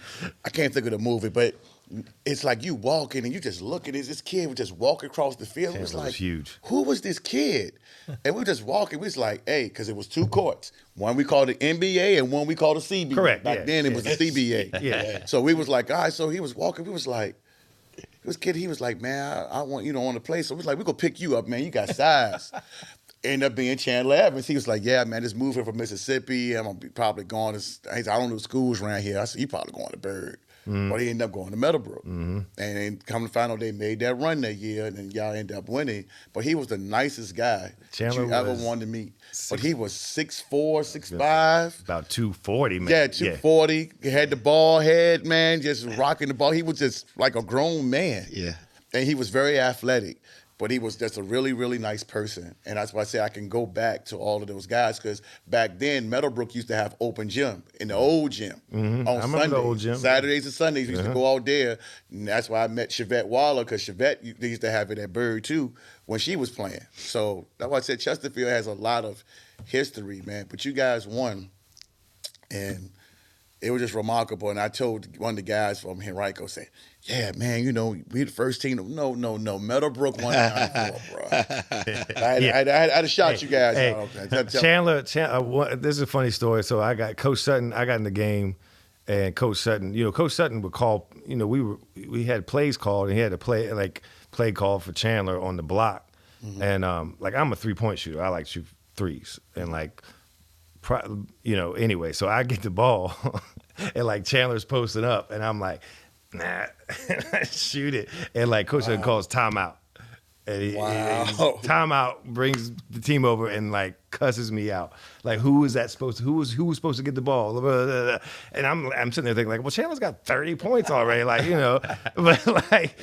he took me out the game. I didn't get back in the game, and we were up by 20 or what. The game was over, Coach Sutton, man. That's just a story about Sutton. He was just we ran to play for Chandler, and he had the guy on the post, and you know how Chandler was in the post, unstoppable. Yes, unstoppable. Yeah, and so I shoot a 3. I don't even know if I might have made it, but it didn't matter to Sutton. It didn't matter. Right. I mean, he called a timeout immediately, just to ream me out in front of everybody and then sit me down. And that's the thing. And I told people, I said I was talking to Coach Sherrod. that coach at John Marshall that say St. Catherine's. I told him the other day, and I saw him in Publix. I said, man, that 93 team at John Marshall, I said, Iverson and them went back to back where they would have been and they would have been in the state playoffs again. Correct. For sure. They had problems with bigs. Because Joe Smith, they lost two games, right? They lost Joe Smith. Yeah. That's at Maryland. They had problems with bigs. Yeah. And I said, if Shandar Bingham had played in that game at John Marshall, he didn't play. That's right. I forgot. If he had played in that state championship game, it would have been different. We understand the greatness of Iverson in Rutland. But again, size is a difference, So It's funny you say that, talking about some of those names back when we played. Sherrod.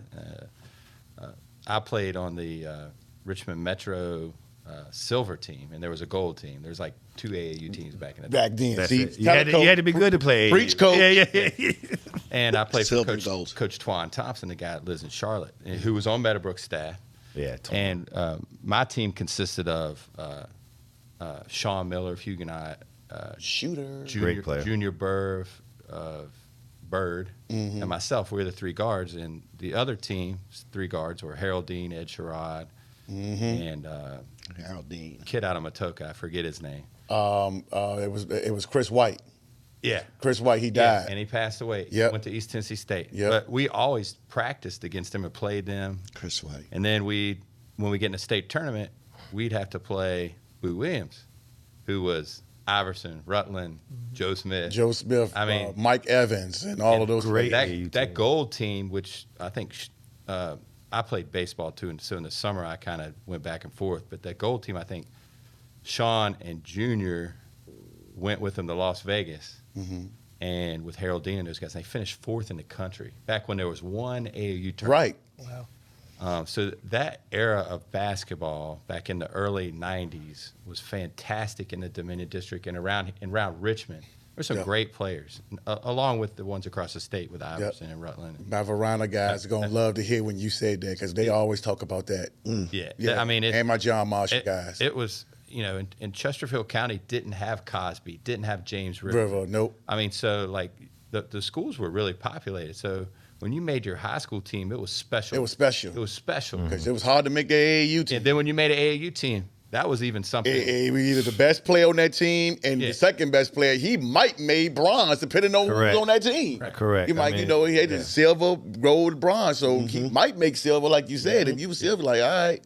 Right, and I was happy with that because we competed, played against the same teams they did. Right. And my coach was great, part of Mike Sutton's staff. That's where we learned some of the same system. And, then we added from Coach Hinthorn, who I played for at Clover Hill, and then my college coach. I mean, he's a legend in the ODAC. And, Well, how many college coaches? Correct. Yeah. My college coach, he has a coaching tree.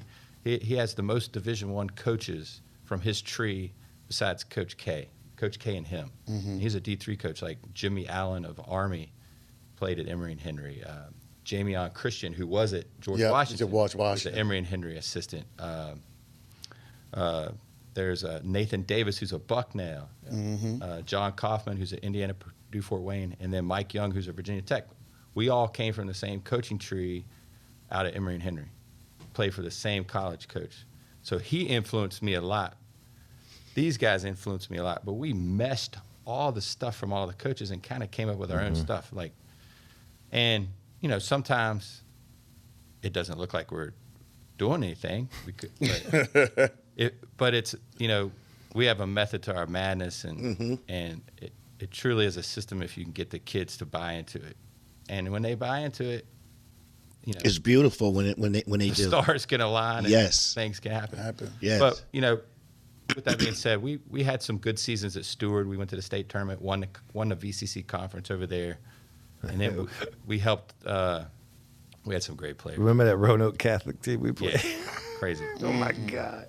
And then we went to Blood Sacrament Huguenot. His son was there, and big boy. I think we took over a program that had 0 wins and helped get some wins over there. And then they had a great season after. But it all comes down. We have had some really good players, man. I mean, really good players. And this is what I love. And this is the reason why we do this. And like I said, we're going to wrap this up in a few, but I want to get you guys to talk about this upcoming season before we finish. But this is the reason why I do this, because a lot of people will never get their name called or hear about the eras that we're talking about and some of the teams that you played. And that's why I was so glad I didn't have to pull it out you. You guys kind of went exactly where I wanted to go. And I thank you for guys. And I know some of these guys that probably for names that probably we've forgotten, or kids that you coach probably didn't think the coach wouldn't do this, but I'm glad you did that. But, and I know there's kids. I mean, we've been coaching 20-some years. This will be our 19th varsity season. So there's kids that we probably have forgotten on this show, but to you guys, you are all important to us, and you have made us who we are, and we appreciate all of you. And if it wasn't for each and every one of you, none of this could happen, and we enjoyed every minute of coaching every single one of you. That's what I can say to that. But it's hard saying goodbye to some kids, but you want to see them succeed. You want to see them. We want kids to go play basketball in college, but we also want them to do well other than basketball. And we love having them come back on break. Mm-hmm. They come back, they talk to us, we ask how college is going, or if they're give them working, back. how their job's going. That's just as rewarding to me. Absolutely. Like I They said, become productive Right. members of society. some kids we don't get through to, we don't bond with, and we try. Unfortunately, we're not perfect, and we understand we make mistakes, like I said. So, but we try. We love our kids, and hope we can keep doing it for some years to come. Man, this is a beautiful session. And it's crazy because I told Ray at the beginning, I said, Ray, we're going to get out here about an hour 15.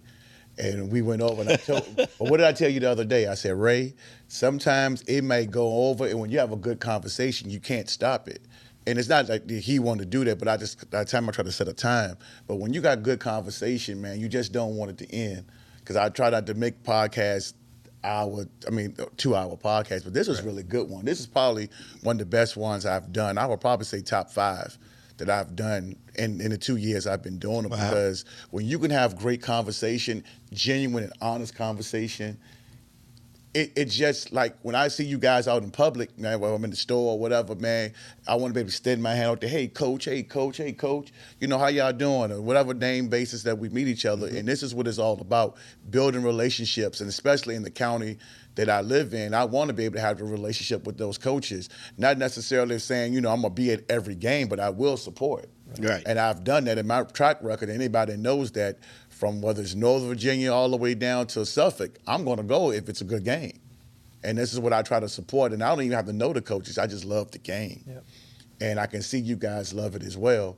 But to get out here on this last note, I want to talk what your expectations for this season? Because I know y'all got that kid Daniels. Right, yeah. Yeah. Can y'all go on a little bit about this season? Because that kid can go. I saw him in the Henrico game.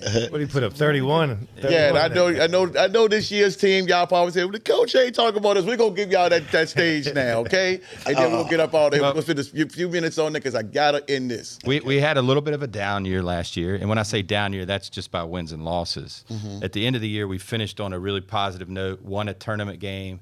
And we had Henrico on the ropes, a very good Henrico team, and we probably should have won. We made some errors at the end, or we could have got back in the tournament again, the main tournament that we like to get to. But we have a lot of players coming back. We're going to be we have a lot of seniors. Yeah. We're going to be small, but we have some experience. We have some good athletic, some good ball handlers. We're going to struggle rebounding, so we're going to need to do that. The Daniels kid, he's a college level player, about 6'3". He has a chance to be Monacan's all-time leading scorer. If he, and that's with a COVID year of only 13 games. Wow, right. That's impressive. So he's pushing close up to 1,000 right now. And with that being said, he shoots almost 40% from three. So that's great. He's a great kid. He's got some college opportunities right now, and we got some good players to go with him. Sam Sims, Dalen Whitaker, Malcolm Moore, Malcolm Hodges is up and coming, doing a lot of good things. His sister was the girl, real good. Jordan plays at Liberty. His other sister played at Christopher Newport. Hodges. He has really blossomed over in the last year. That's a name to look out for. Okay. We have Malcolm Hodges. Well, I a definitely. lot of young kids too. I got 3 freshmen. Promise Dent is a rising sophomore. Going to be Yeah. really good. Yeah.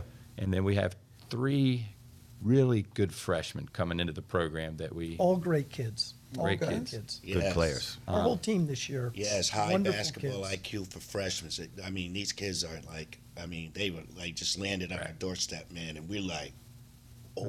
We got like Tyler, another good guard. Tyler Or- Duncan. Dunkelberger. So that means that gives me. I ain't got far to go to watch some basketball. Absolutely. That's a 2-minute drive down the street. Yeah, we're going to be short and hopefully fast, and we might have to adjust some things on how we're going to do things. We got some shooters, but like all of us know, you can't always shoot well every night. So Right. what it'll come down to is how we play when the shots aren't falling. Yeah, if we're gonna rebound and get after it on defense this year. But they have we did well over the summer at team camp, and I think it could be a positive year. I mean, I think Varina is class of the 4A. Yeah. In the area for sure. And right. Yeah. Varina is, shout out to those guys. Those guys got a, yeah. No, they got some guys coming back too. They got a great team. Yeah, they have. got a great It's going to team. be tough. Yeah. But But with us, we can't even worry about Yeah, the right. Varinas of the world because our goal is Kings just Fork, to win enough games to get into the tournament. yeah, we our can't goal worry here is about. to make the regions. Yeah. And Right. to be Yeah. honest with you, our goal of the state championship year, let's make the region. Yeah. And we made the region and kept going like, whoa. Yeah, anything can happen. Yeah. That's right. But yeah, Yeah. make the region. Let's get enough power points or whatever they call them. And the Dominion District's tough. I mean, to get seeded in the region. Like we were the 12th seed this year. Yeah. And almost we made it to Final Four. Wow. Because the Dominion is tough. Right. But I think we'll be pretty good, and hopefully you'll come check a game out. Oh, yeah, I'll definitely be there. It's an easy drive for me. So, Yeah. it's an easy drive for me. And I think the girls' team's going to be really good. I'll give a shout out to Leslie Basile. She's going into her first year coaching, taking over for a legend with Larry Legend. So it's going to be hard for her and to probably deal with some of that pressure. But I think she's going to do a good job, and they got a lot of good returning players. And, Yes. and everybody needs to come support and watch both boys and girls Monacan basketball because it's a family there, and we want to keep it that way and support each other. So Well Yeah, said. especially with that staff she has. Leslie has a new staff. yeah, So, one of your Sean Armstrong yeah. My guy. is going to be one of her assistants. Yeah, he told me. Yeah. Yeah, he's a big supporter on his show. Shout out to Sean, and I follow him Yes. with that 2010 team that he did great things with, that Monacan team. And Absolutely. that's a great hire there to bring him on because he has a lot of knowledge and experience. And she is very excited about that, and I think it's going to be great. It's going to be And fun. one of our own. Yeah, That's right. right. Yeah. Keep it in Keep, the Yep. keep it in a Yep. family, and hopefully one day, when we get old and want to retire, that one of these kids that play for us will want to come back and try to coach Monacan to keep the little bit of traditions that we've started alive, and that's our goal one day to keep it going with kids that we've coached. So hopefully that'll happen. But I think it will. I think we're in good hands, man. And and it's funny, people. I know they're gonna get called out on it. I'm a man that wear many hats. When I say this, because they would say we. I'm in the Monacan community. I went to Henderson Middle School, which is zoned for John Marshall. I graduated from John F. Kennedy, and my kid went to Trinity. So I wear a lot of shirts and hats, that I support. So I wish you guys nothing but luck this year. I hope you guys do well. I would definitely be there. I'll definitely make sure that if I get a chance to come over there before the game, I can come over and shake your hand. That'd be and, wonderful. And Yes. do that, man, because I want to be in this community for a while. So I don't plan on going anywhere. But you guys have done some big things over there. Thank you for bringing the championship, beating 757, matter of fact. Yeah. But yeah, thank you guys for coming on. I thank you guys so much, Thank man. It was you. a Thank you for joy. having us. It was a joy. Thank you. I don't know what to say, man. This is just probably one of the most genuine conversations I've ever had since I've been doing this. You for a make it while. easy, though.